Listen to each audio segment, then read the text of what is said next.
This is FX Medicine and I'm Andrew Whitfield Cook. And joining me in the studio today is Amie Skilton, who's a naturopath, nutritionist and herbalist of over 14 years experience and who specialises in several areas of clinical practice, including weight management, gut restoration and food sensitivities, women's hormonal balances and skin disorders. She's also senior educator with Bioceuticals and has regularly appeared on TV, showing people how to regain and maintain healthy, glowing skin. Welcome, Amie. Thank you, Andrew. Now, you and I discussed in a previous podcast how to have healthy, glowing skin, particularly when you've got skin disorders like acne and things like that. Today, in the first of a series of podcasts entitled The Practical Practitioner, we're going to be exploring concepts relating to everyday clinical practice. So, let's start with right at the beginning. You're a new graduate. How do you get your first client? I'm so glad you asked, Andrew. So it's really interesting. This is probably the most common question I get from either new graduates or those in their final year of school, and probably is the most anxiety-inducing thought for those of us who are planning to go into clinical practice. So first of all, take the pressure off yourself. There are plenty of people out there who are going to benefit from the skills and education that you have since acquired. Now, what's most likely is once you reach that final year of college where you're working in clinic, your friends and family will no doubt have become curious about what you do and may well be trying to pick your brains and get you to treat them already. So there is that word of mouth aspect, and it's a really nice place to start also because you've got people who know and love you and trust you. And certainly as you really grow your network in that way, you can start getting the word out. But that's really your key strategy is getting the word out. Now, if you have been working part-time in a related industry area, or you're at that point where you're considering doing it, I would really recommend doing that. One of the things that I found infinitely beneficial in a number of ways was actually working in a health shop before I went into practice. It was an excellent way to cut my teeth, to learn to think on my feet, get direct feedback from customers about what worked and didn't, get to know brands and what worked and what didn't. But in that way, was actually able to get the word out about what it was that I was doing. And then as I became closer to qualified and then eventually qualified and worked there, I was actually just very organically growing my customer base. And, the same thing could be true of working in a pharmacy. But really, it's exposure. I know a lot of students will sometimes come out of college and think, now that I'm qualified, the patients will line up at the door and be, banging the house down to get in, and then are worried when that doesn't happen. People don't know what you do until you tell them. So getting that message out is really key. Now, there is the traditional methods of flyer dropping, and certainly doing that in the local area on a regular basis is great.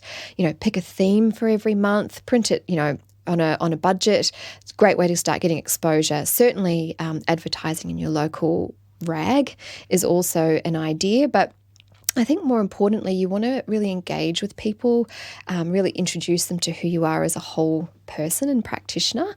And one of the ways that I really like to recommend students do that is actually consider going out and giving little talks for free sometimes. And it might be free for a while until you make a name for yourself. But this could be, for example, if you're specialising in pregnancy nutrition, you could volunteer and contact all of your prenatal yoga teachers in your local area and offer to come and give a free talk on pregnancy nutrition, either before or after a class. And then you've got your demographic right there who will value highly the information you might have to give. And if they want further information, you just hand them your contact details and book their first appointment. Other ways of spreading the word, of course, are perhaps joining interest groups online. Social media is a great place. Facebook now has a group for every disease or condition, support groups and sufferers sort of collect to help swap ideas. Pop up in those and be helpful and be of value and start to create a name for yourself there also. And certainly writing articles, guest blogging on, established websites and generating your own PR is a great place too. But really there's a lot of energy and effort that goes into promoting yourself. And, the tricky thing is you often haven't got the experience yet to have that confidence to go out there. So just start small, build up, enlist help, maybe even put on something with your fellow students who you've graduated with and share that sort of burden and start to network in that particular way. What about things like mentorship programs to help you prepare for becoming a fully fledged practitioner? I know as a registered nurse, we had a probationary year. GPs have an internship, as do pharmacists. They have their pre-reg year. There's nothing really set up as a career step for naturopaths. And so that, having said that, there are a few very dedicated practitioner groups or practitioner clinics who actually have a mentorship program to bring in the next guard. Yes. I certainly know of a group in Ballina and I know of a wonderful lady in Melbourne, Keone Moore, I'll mention you. Shout out to you, Keone, who's just dear to my heart. This lady is incredible. And she actually mentors new businesses into how to become successful. Yep. So, but I guess the thing is, how do you find these people? Yes, it is a real shame that the way the education system is currently structured, that portion is missing. And there's a few other things that I also think are missing, which would be great to include. Sure.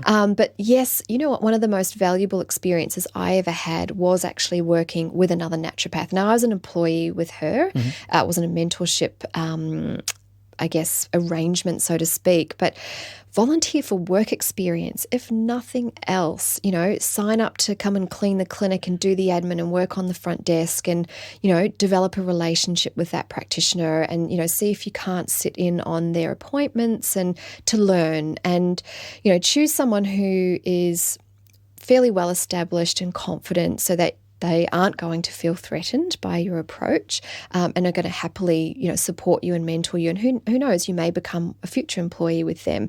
Certainly getting experience any way you can is key. And of course, health shop and pharmacy is a big one. Becoming an intern at a manufacturing company is also a great idea. I know Bioceuticals were the first to create an internship program, which has just been absolutely phenomenal for those that have gone through it. And funnily enough, 3 of the 4 interns we had in our program last year are now employees of the company, which is just an absolute delight. But find a mentor where you can. Or, if that is not something you're able to do immediately, even find a colleague that is working in a complementary modality to you. So, for example, if you're a massage therapist, maybe find a chiropractor, or if you're an acupuncturist who also values homeopathy, find someone else out there that you admire and respect who perhaps can't mentor you necessarily in your modality, but can mentor you in a greater sense in terms of business, industry, looking after clients, and form a place for cross referrals as well. And I was just having a thought then about if you're going to be joining a practitioner clinic, you don't want to be the 5th naturopath. No. You want to be something different so that it's of use to them to use your skills. Yes. And to siphon off those people that might be interested in seeing a naturopath to you. Whereas if you're the 5th naturopath and you're the new kid on the block, they've got 4 other experienced naturopaths to see. That's right. You want to choose where you position yourself carefully. You want to, be of value and service to those particular different modalities and well said. Potential colleagues. So yeah, certainly choosing a clinic with 5 already qualified prackies there where you're the new kid on the block's probably not going to turn out well. Another idea that I just had, you try and think laterally, and here's a lateral thought for you. Most sports teams have got a dietitian or nutritionist on board. If you were a specialist in nutrition, or you wanted to be, or you had an interest in sports nutrition, what's to stop you calling up your local football team or cricket team and actually requesting to intern or volunteer or do work experience with that practitioner to actually get a taste for what that's like? In actual fact, I think if you can swing numerous work experiences like that, it's going to give you a much better idea of where the clinical practice is for you and what kind of way you want to practice. I think many of us come out of college with a very black and white view of what clinic should look like. And 9 times out of 10, it rolls out quite differently. No, that's right. And it is really interesting. That is definitely the career pathway that is most often promoted out of college, and it's a wonderful one at that. We go into this industry to help people, but there are lots of other ways you can help people. So don't panic if you find clinical practice isn't for you. There'll be other ways that you can share your gift and your skills and your education with the world. You just have to search them out. I was speaking with the 2015-2016 interns, and one of them, her dream is to actually help develop a children's garden to teach them about herbs. Wonderful. Because this is what happened in her native country. And it was a beautiful story. Just beautiful. Listen to that on FX Medicine. So what about things like if they decide they're newly graduated and they decide, I'm going to be a clinician in my practice, I need to set up a clinic. Set up costs, huge. Yes. I think I once heard a lower estimate of this around about 45 grand. Wow. Now, that's assuming that you've got the setup of the clinic, layout, you've got to stock it with some product, and also you've then got to wait for clients, and you've got to be paid while you're waiting for your clients to develop a revenue stream. And that takes time. Yes. So that being the case, how can you minimise these sorts of costs? Goodness, I'd find another estimate. $45,000 is exceptionally high. I mean, this might be a gold-plated clinic that we're talking about here. Titanium-plated doors. Yeah. Yes. Look, I have practiced in all manner of ways of speaking. So there are a number of ways you can minimise the cost. For example, yes, I did start working out of a clinic with a naturopath there who was paying the rent and all of that stuff, and I was simply being paid a wage. And that was great. It was a great way to get experience.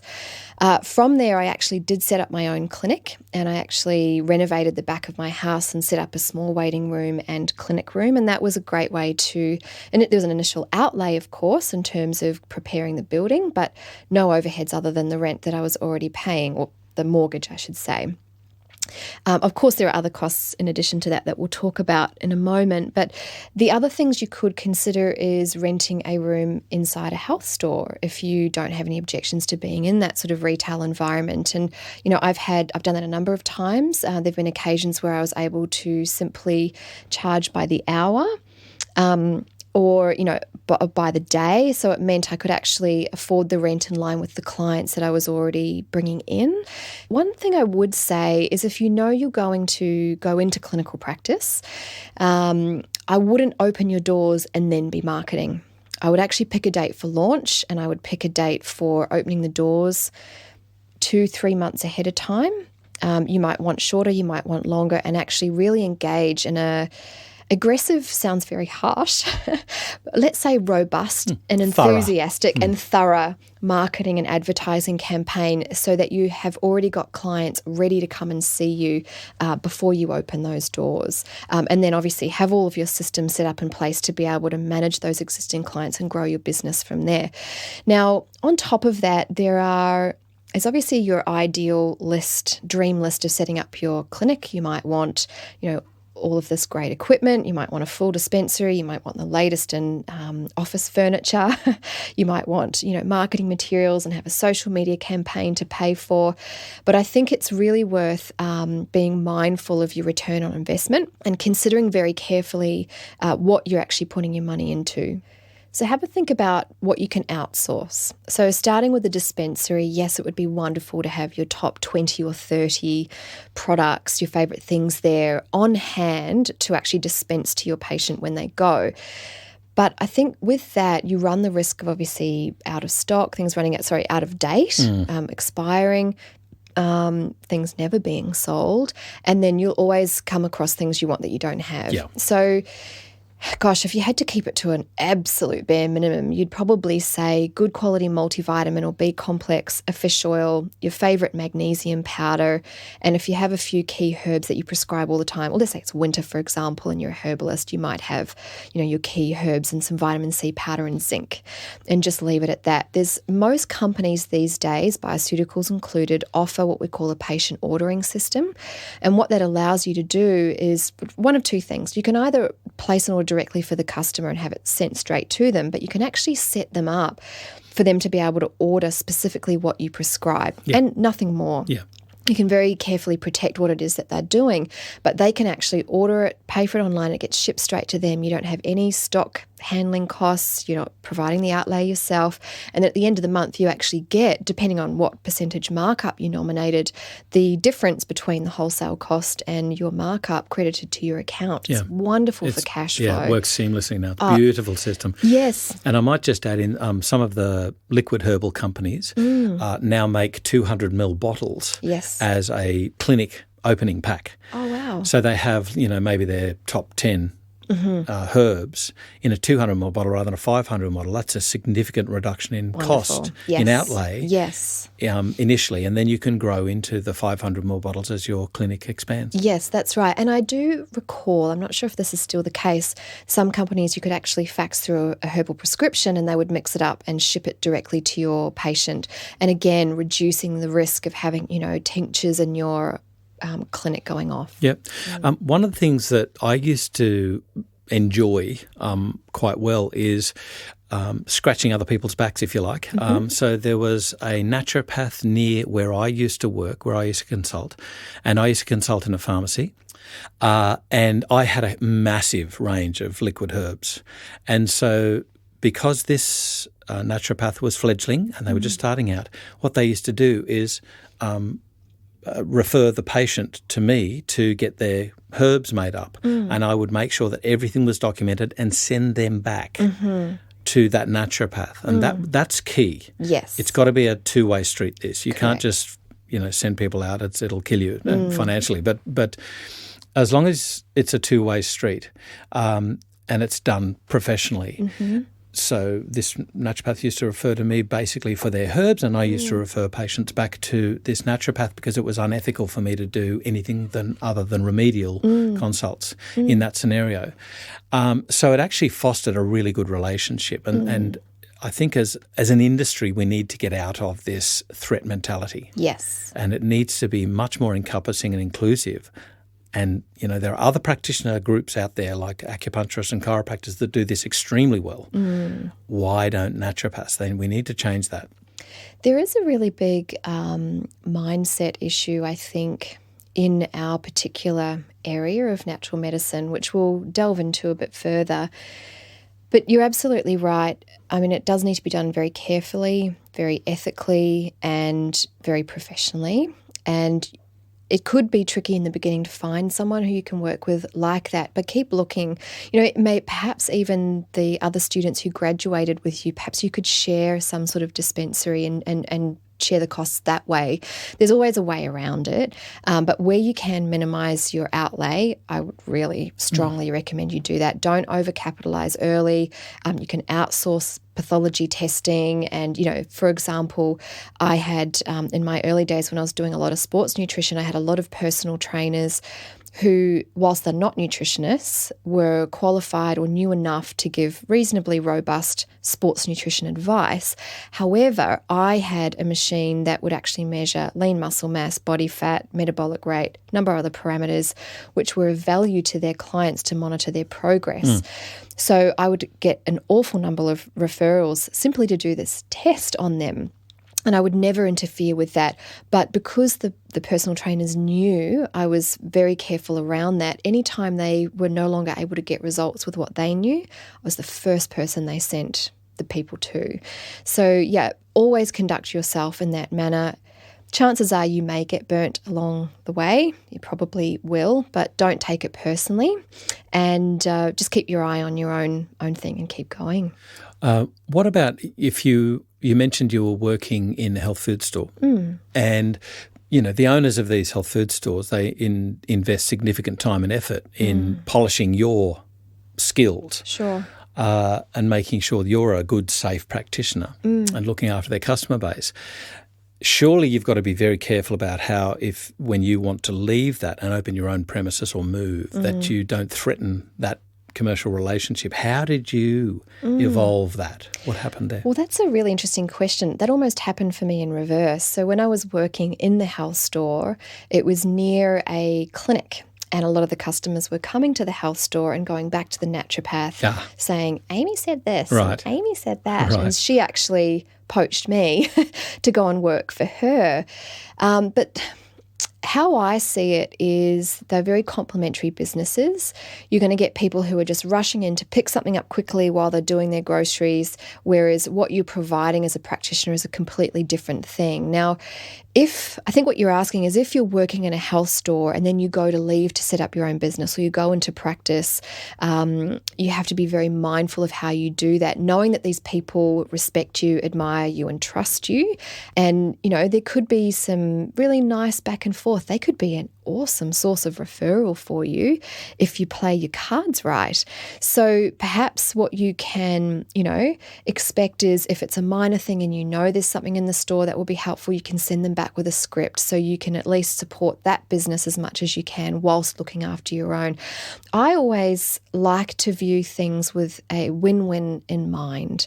So where both parties end up with something great out of it, no one loses in the equation. So really, I would just give it some time and thought and really careful consideration in order to try and create that. And if you go into things with the best of intention like that, being really honest and upfront, I really don't see how anything really bad could go wrong. What about the fledgling naturopath wanting to be the expert naturopath immediately? Mm-hmm. That fear of not knowing it all. Indeed, many patients come to me with a lot of detailed information, and it takes a heck of a lot to search through that, to sift through that. GPs are now finding this with Dr. Google. They're actually going, man, I better be on my go. Tell me, what should a naturopath do when they're a fledgling naturopath? Okay. This is such a great question, and I remember it very, very well. And, one of the ways that I tried to overcome that when I was first starting out was to find out what they were coming to see me for beforehand so I could do some pre-research and at least be across, most of it and prepared for them. So often when I was, taking the call for the appointment or an email, I would actually say to them, yes, I would love to see you. Here is a couple of options for you for an appointment. And may I ask what it is you'd like me to help you with? So it's a great way to invite them to start a conversation, but it also gives you a heads up about what's coming in. But let me just tell you, newsflash, everybody, none of us know it all, and we never actually ever will. I still fear that I don't know enough. You know what? The great thing is with experience, you get to a point where you know enough to feel confident. And to be safe. And to know where to go and get the information. Yep. So effectively what you're trying to do here is not hurt someone.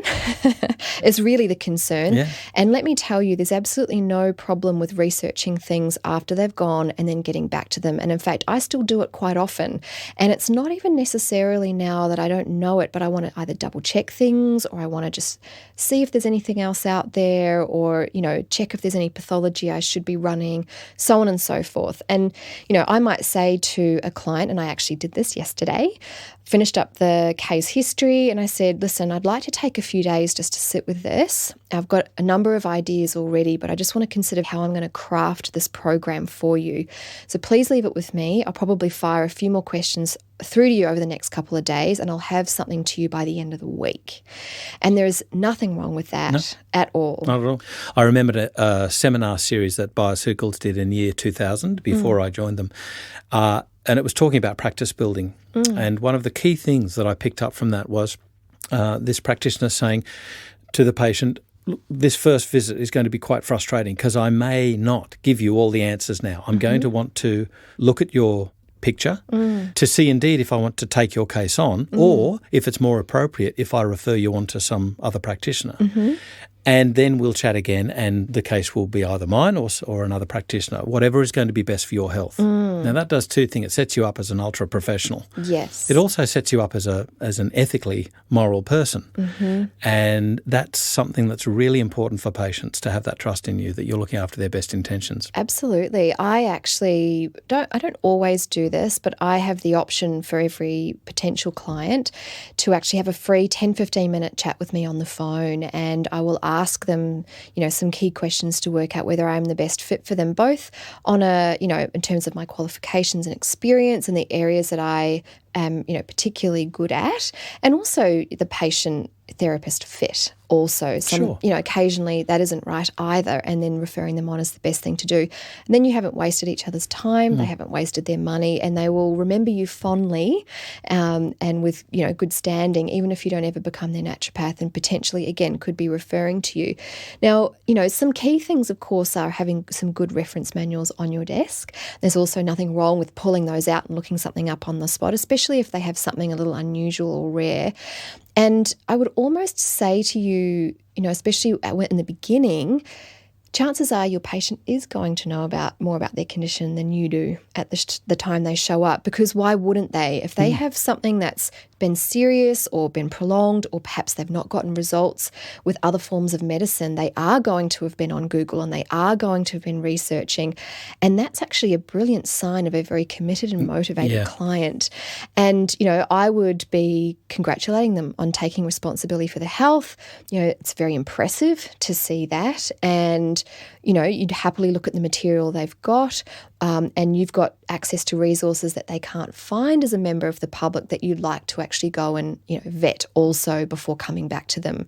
So, expect that. I've had people show up with entire novels of things, and it can be frustrating at times because they'll often have taken information from sources that aren't credible, that aren't referenced, and, we've all seen them. What I would really stress you shouldn't do is criticise what they show you, because what you're doing if you do that is you're inadvertently criticising their choices, one of them which is you. So I would be encouraging and supportive, and then just, come back to them with your own information, and, just set aside what isn't relevant. I can't remember who told me, but somebody was talking to me about this issue not very long. In fact, I think it was Keone Moore. And she was saying, oh, that's interesting. Okay, I would do this. Yeah. Not saying I wouldn't do that. I would do this. Yes. And then you're just stating the obvious, what you're going to do. Yeah, and it's all in the languaging and, how you speak to them. What about the newly fledged naturopath who wants to cure their patient of everything? And it's not always applicable nor practical, is it? No, it's not. And that was so me. And I think it's probably many of us when we first come out of college. We go in there wanting to save the world and fix everybody, and we want everyone to feel great immediately. Now, gosh, you've really got to take a step back. And to be honest, you will make that mistake a few times before you learn the lesson the hard way, probably. But the key here really is it probably took them a long time to develop that condition. It's probably going to take them a wee while to reverse it and heal. And you've also got to prioritise what you're treating also. And this can be a little bit of a delicate balancing act, actually, because when you take a case history, for example, someone might come to you for pimples, but they are really overweight, their diet is horrendous, they've got IBS, gas, bloating, intermittent constipation, diarrhea, plus high blood pressure, and you're like, you're about to have a heart attack, who cares about your pimples?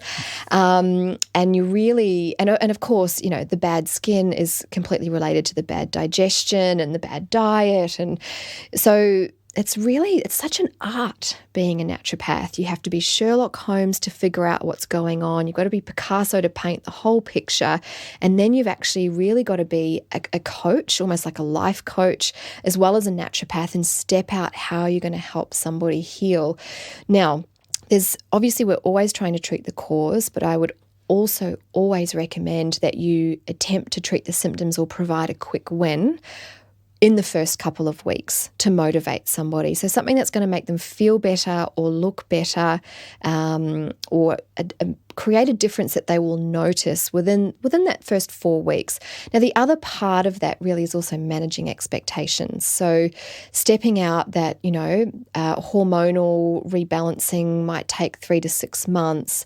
A gut repair program is a 6 to 8 week program. And, these are the kind of results I get with weight loss on this particular program. And so what we'll do is we'll check in with you every 4 weeks for the next 3 months. If there's any problems, call me. I'll be here to support you on email and that sort of thing as well. So please don't ever try to fix everything in your first consult. You will fail miserably. You'll spend the rest of the day trying to write a program. And the other thing too is there is a finite limit to how much people can take and change in one go. Yeah. And this is a lesson I learned the hard way. We all did. Yeah. I'm going to give you the perfect diet and the perfect lifestyle plan and the perfect supplement regime. We're creatures of habit, and the way we change our health is changing our patterns and our habits, and those things have to be introduced one step at a time, and you've got to master a habit before you move on to the other things. So don't ever give anyone more than 2 or 3 things to change at once, and give them a month or 2 to really get the hang of that before you try something else. And of course, the amount of supplements you take. I mean, we've probably all been at that point where we're taking everything for everything. But even me, I've gotten sick of taking so many capsules. So you've also got to be mindful of the impact that it's having on their life and their well-being and those sorts of things as well. So the balancing act is different for every patient, and it's also different for every practitioner and their patients. And you've got to find that on your own. But you've just really got to prioritise the first thing, and then often there'll be a positive flow-on effect anyway. For instance, you can't improve someone's diet without it improving their digestion and their waistline and their skin. So really look at where the major cause is coming from and just start with that, and then let the rest roll out. One of the questions I had to learn the hard way was asking them what they wanted. Oh, that's a good one. And sometimes it was dichotomous to what I had prioritised. It wasn't important to them. Moreover, as you mentioned before, sometimes they might come in for some remedial thing. You might uncover something that's actually potentially sinister, or at least you might be unsure of it. And it's not appropriate to go any further until you get the all clear. Yes. So refer out. Yes. I speak about this often. Iron is the one. I'm tired, give me some iron. No.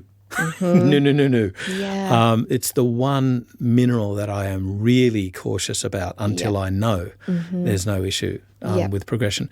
What about growth progression in the clinic? So there are lots of things that go into growing your business and growing your clientele and growing your network and all of those sorts of things. So, some practical in-clinic things are systematize everything. Have all your forms ready to go, have a great practice management system where you're looking after your patient files and your diary. And I think one of the key things that I was taught early on was to always book that follow-up appointment at the end of that appointment with you. And that way you don't have to diarise a reminder. You don't have to then chase them once they've left, when they may be, their headspace is somewhere else and they might think, oh, it's too hard or I'm too busy. So at the end of the appointment, you'll likely have taken payment at that point, and then you can say, okay, Mrs. Smith, this particular regime is going to last for 2 weeks or 4 weeks, or I'll expect to see a result in 3 weeks or so I'd like to see you back here in 4 weeks. What day suits you on the first week of March to come back in, and have that ready and rebooked and ready to go. So that's, obviously practical in-clinic things. Growing your network is one of, I think, the single most important things to help establish your business in the area, finding referral sources. I was part of a business networking group for a year, which was just fantastic. Especially as a sole trader or a sole operator, it can be quite lonely working on and in your business. And it was wonderful to have a network of other business owners to actually meet with every week and who were actively trying to find you business. Even though they couldn't help me be a better naturopath, they did teach me other things about business and were a wonderful part of my community. But building your networks actively by, showing up to association events and that sort of thing is key. And then also marketing. I think one of the key things that none of us are taught, we're not taught business skills. And if you haven't come from a background with that already, we make a lot of mistakes in that area typically and fumble our way through that. And one of the key areas is really about marketing and promoting yourself. And you should always be marketing. Always. In fact, every day be taking some kind of action. Now, that doesn't necessarily mean, you've got an ad live every day, or you're writing an article a day, or a blog post a day, or even a social media post a day. But you really do need to create a marketing schedule for yourself. And you can measure your return on investment in that way also, if you're not doing ad hoc things. But yes, knowing how to use social media properly and doing it very well is key. Creating a database, for direct mailing, however you decide you want to roll that out is key. And looking at other ways and avenues of PR and raising your personal profile, I think is really, really important. In this industry in particular, although I think this is probably true of many, we've really got to step up the way in which we show up in the world and actually engage people and invite people in to learn about us and what we do. And really, especially because we are in the healing and wellness industry, having some of who you are and your, compassion and kindness along with your skills and education come through is important. I'll never forget this quote: people don't care what you know until they know how much you care. So allow that to come through in what you're saying and how you're saying it and how you're doing what you're doing in every place in the world. And that, I think, is a great way of actually, to use a bit of a woo-woo word, magnetizing your ideal clients to you. So I have to ask one of the questions which commonly pops up, Amie. Mm-hmm. Ring, ring. How much does it cost to see the naturopath? If you're a new student, you're probably still working out how to charge for your appointments. And I do want to say this. Obviously, you've got practical things to bear in mind in terms of the kind of rent that you might be paying somewhere, the kind of markup you've got on your supplements, the kind of income you'd like to earn, and what that works out to be perhaps on an hourly basis. But I think you also need to consider very carefully, or rather avoid charging for your time, and don't confuse that with the value that you're delivering either. So I'm not going to tell you what I charge. I'm not going to tell you what you should charge. There's a number of ways that you can work that out. But what someone's really asking when they ask you that question, apart from the fact that they practically want to know what it's going to come out of their pocket when they see you, they're also asking you what value they're going to get in return for that. So, one of the things that I don't ever get asked that question, actually, but that could well be because I have been doing this for a while and most of my stuff is referral. They've decided they're coming to see me anyway, and even if they don't know what I charge, they don't care. But what I do offer any potential client is, a free 10, 15-minute chat on the phone to work out if I can help them, or if I'm the right person to help them. And if someone's, asking on behalf of someone else, I might say, well, listen, I actually offer this to work out whether we're actually right for each other. They might, they have the choice of me being their therapist or not. I also have the choice of them being a client, which is a really nice way to start out a relationship because it's a very collaborative, even-footed relationship, I think, in that way. But why actually always put my price in my first email if they don't already know it, or I remind them. So when I'm sending pre-appointment paperwork, I've got a couple of forms I get people to sort out, and I also ask them, to bring along their medications and supplements or a list of photos pre-appointment so that I can see it when we sit down. And so in that, I'll also say, the cost for a full adult consultation is X, and in this appointment, it will include blah, blah, blah, blah. And I'll go through and I'll list all of the things that I regularly do. So it'll be, we'll be discussing your full health history, reviewing all of your results. We might be running a couple of tests. And from there, we'll craft a health plan for you so that they know what they're getting for that money. And I always try and add more value also. So before they come, if I know there's a particular area of interest and I've written an article about that, I might even say, P.S., here's an article I thought you might like to read, and add the link or drop in the PDF. Or if it's after their appointment, I'll usually have follow-up questions, or I'll be sending them their program, or maybe their results from pathology as a follow-up. I'll then also say, I also thought this recipe would be something you'd be interested in, and add that as well. So always be adding value where you can. And asking yourself, how can I help this person in other ways? But yeah, price is a really big one. And I think the question really is, what value am I going to get from coming to see you? And it's not the hour you gave them. It's not even necessarily the program you're going to give them. It's the result that they're seeking and the guidance and support you're going to be delivering them while you take them there. So a fully fledged naturopath, 4 years odd of study, come out, and there's a patient in front of you that hasn't got 4 years of study, and you're going to be recommending things that obviously they might be contrary to what they've been doing before, otherwise they wouldn't be seeing you. Sure. How do you get patients to stick to a program that's partially at least alien to them? I'm really big on education and empowering people through that. Now, you have to be mindful of who you've got sitting in front of you, and you can, with the pre-screening questionnaire that I do, I can sometimes pick up someone's mindset. And certainly by the end of the appointment, I'll have that. And you've got several different types of clients. You've got the person who just wants to be told what to do and they're not that interested in why it works. So you don't want to overwhelm them with information or, the biochemistry behind why this is going to help them. They don't care. They just want to be told what to do and they want to go. And then you've got the other extreme, people who've Dr. Googled everything and have maybe even been therapist hopping and are perhaps a bit nervous and really want to know more than your average client.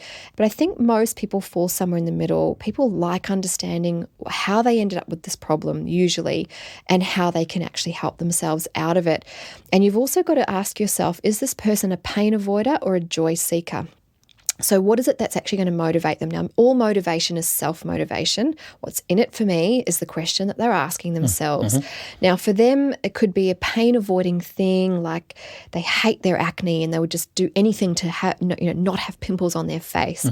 And so, what you want to say to them is point out the markers along the way of progress and, again, manage those expectations of how quickly that they can expect to see things and always try and overshoot that. So when they get results earlier, you're over delivering. And, with your experience, you'll have that kind of ballpark in mind.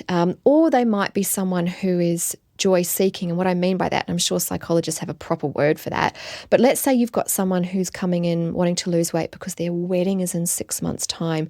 You want to really attach them to that particular goal and imagining what it's going to feel like on the day in their beautiful dress. That's and how, secondary gain. Yeah, so what they're going to get from it as opposed to what they're trying to get rid of.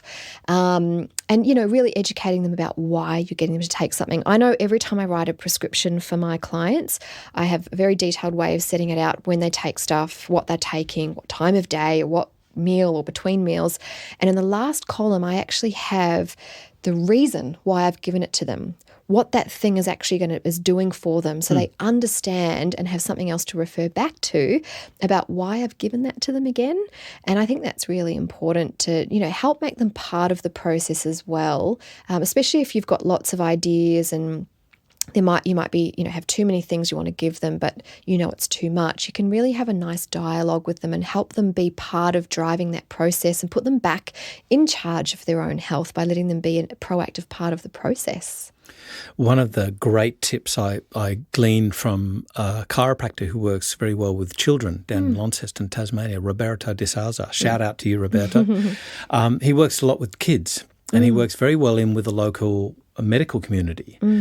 And one of the things he taught me basically was that he sits down with the child, and there's the parent with the child, and he sits down with the child and says, this is what I want you to take, but I want to make sure that it's okay for you. And he actually mixes up what he's going to give this child right there and then, and gives it to the first dose to the child right there and then. So the child has this empowerment about, gets the child to actually mix it indeed. And says, this is your medicine that you're going to be taking. Very clever. Yeah, very clever. And, we tend to talk to the parents, not realising it's the child you got to treat then. So I guess that sort of comes in from working in with experts in your community that you might be learning off, networking at seminars, indeed, things like that. So I have to ask the difficult question. You've got a plan and a result idea in your mind. That doesn't always happen. What happens when you don't get the desired results that you wanted or expected? Well, that happens to all of us. Happens on to occasion. all practitioners everywhere. Look, it could mean one of several things. It may well be there is some sort of pathology that you haven't done, something missing that you've overlooked, or there's many ways to achieve a particular result. And if the first way didn't work, chances are you probably have a second or third way of potentially doing that. And detox is a good example. There's many different ways that you can help someone detoxify. Some won't suit everybody, and then you might try some other strategies. So again, this comes down to managing expectations. And if you know someone's got something challenging or difficult or has perhaps tried a number of things that haven't worked, it's worth counselling them to say, okay, we're going to try this for 4 weeks or 8 weeks or 6 weeks, whatever it is. If you haven't improved by 50%, when we're halfway through, or you haven't seen a result by this time, I'm going to get you to come back in and we're going to try this instead. but this is what works for most people most of the time. So I'd like to start there if that's okay with you, so that, they aren't imagining that at the end of those 6 weeks, everything's going to be great. Now, there are going to be times where you're certain that, that program has fixed every single other person that's come through your doors, and bang, this person just doesn't respond. And really, it just means there's more questions to be asked. There's always a reason. Either it's not working, or there's a reason why, they're not responding to it. Now, it could be something as simple as, if they've got digestive issues and you're giving them essential fatty acids, they're actually just not absorbing it, and that's why their symptomatology isn't improving. Or maybe that isn't the issue after all, and you need to run some more tests or dig a bit deeper.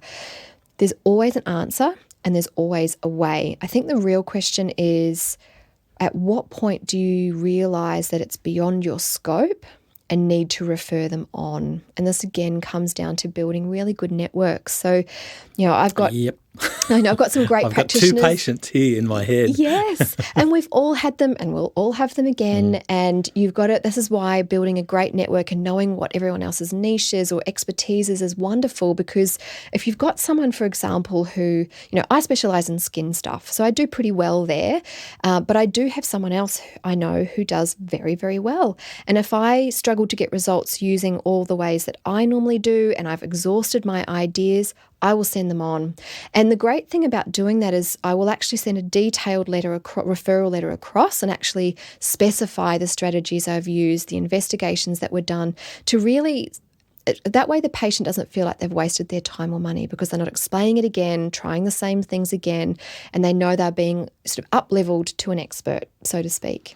I remember a patient I was treating for amenorrhea coming off the OCP. She definitely wanted to see me as her practitioner. And as her treatment progressed, within a few weeks, 2-3 weeks, she had this absolutely horrible breakout of skin on her face.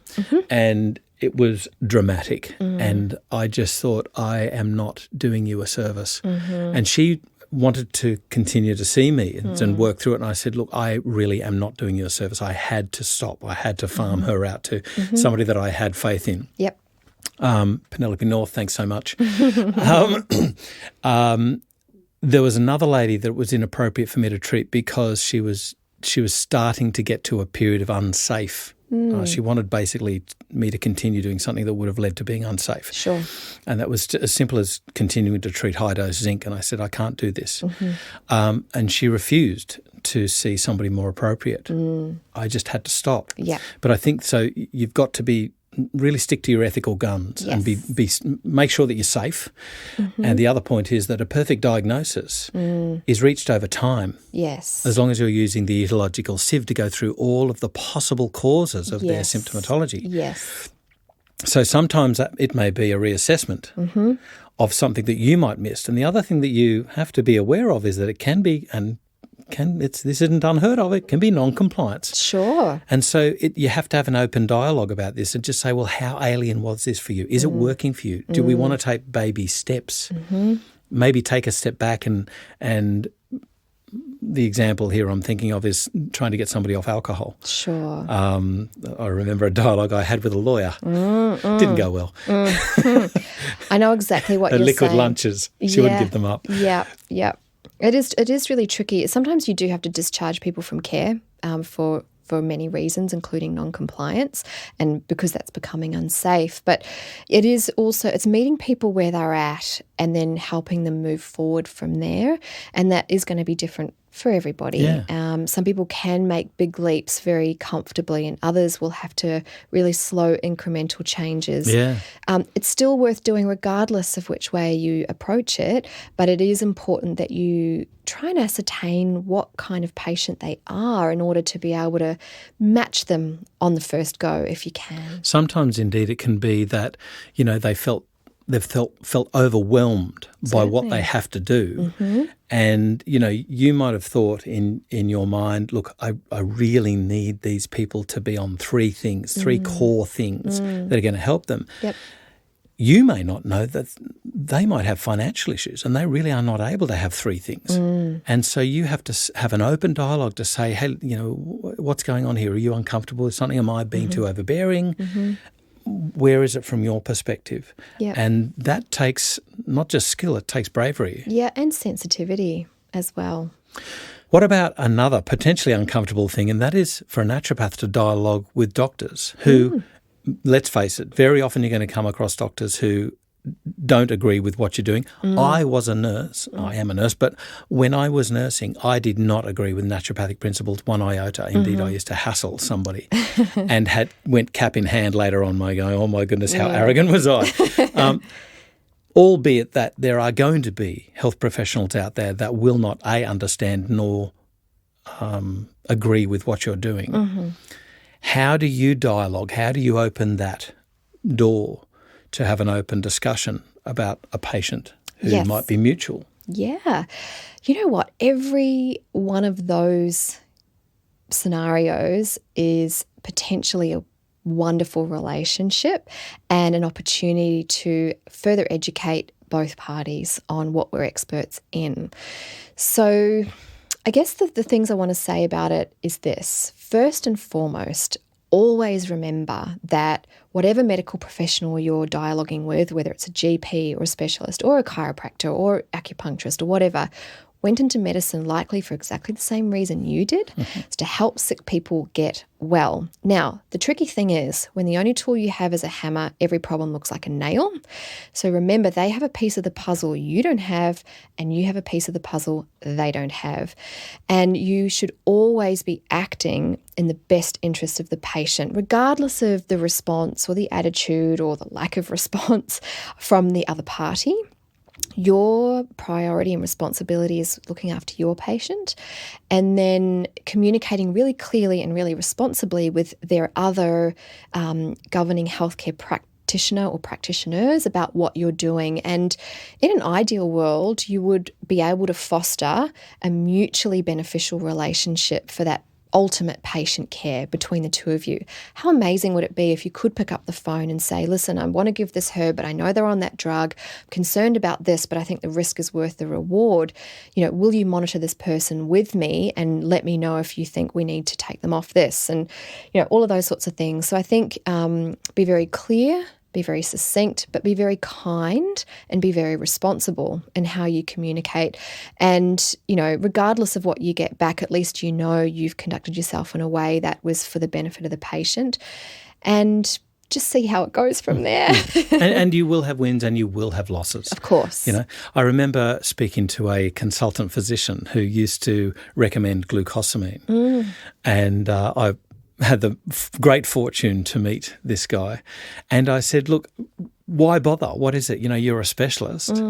Tell me why you're now dabbling in the use of nutraceutical agents to help your patients. And he said, I got old, I got sore, it worked. Oh, that's classic. it was a cracker. Oh, that's brilliant. You know what, though? If before you were exposed to it, you had a particular view of it based on your experience and your education. Very closed. Yeah, and you know what? If someone tries to forcefully open your mind, you're just going to close it even harder. It's human nature, right? You've got to be so mindful, and I'm not trying to put the weight of the world on your shoulders, metaphorically speaking here, but every time you come into contact with someone in a complementary medical profession, especially allopathic medicine who, aren't educated in natural medicines and are often trained with a particular mindset or attitude towards them. Not always, but sometimes. I have plenty of doctor friends. I know how it goes sometimes. What I would be saying to you is this could be the experience that allows them to learn something new. Yeah. And actually, which would help, of course, them personally, their friends and family, and all of their patients. You're quite literally potentially going to change the world by the way that you speak to this person and the kind of information that you share. So it's a huge responsibility and honour actually, first of all, that you're even looking after somebody's health, but then to be able to reach out to someone else who's also doing the same for that person and potentially be joining forces, so to speak, to actually help get that person well. It's really interesting when I meet GPs that may not practice integrative medicine but have reached a stage where they're comfortable with what they can do and what they're unable to do for their patients, and they say, you know what, I can't do any more. I need you to go see this. At least I know that they're safe. And you know, this is something that naturopaths need to understand. A doctor must know that who they're going to refer to or work with or dialogue with is going to be safe for that patient. They have a responsibility, a legal responsibility to do that. And I think that's a minimum. That's why it's so core that you must make sure that you're doing safe practice at all times. Yeah, 100%. And we'll be discussing that in another of our series in The Practical Practitioner. We certainly will. So, Amie, I thank you so much for taking us through these practical points in FX Medicine today. Thank you so much, Andrew. This is FX Medicine, and I'm Andrew Whitfield Cook. This is Andrew from FX Medicine. We thank you so much for your support over the last 2 years.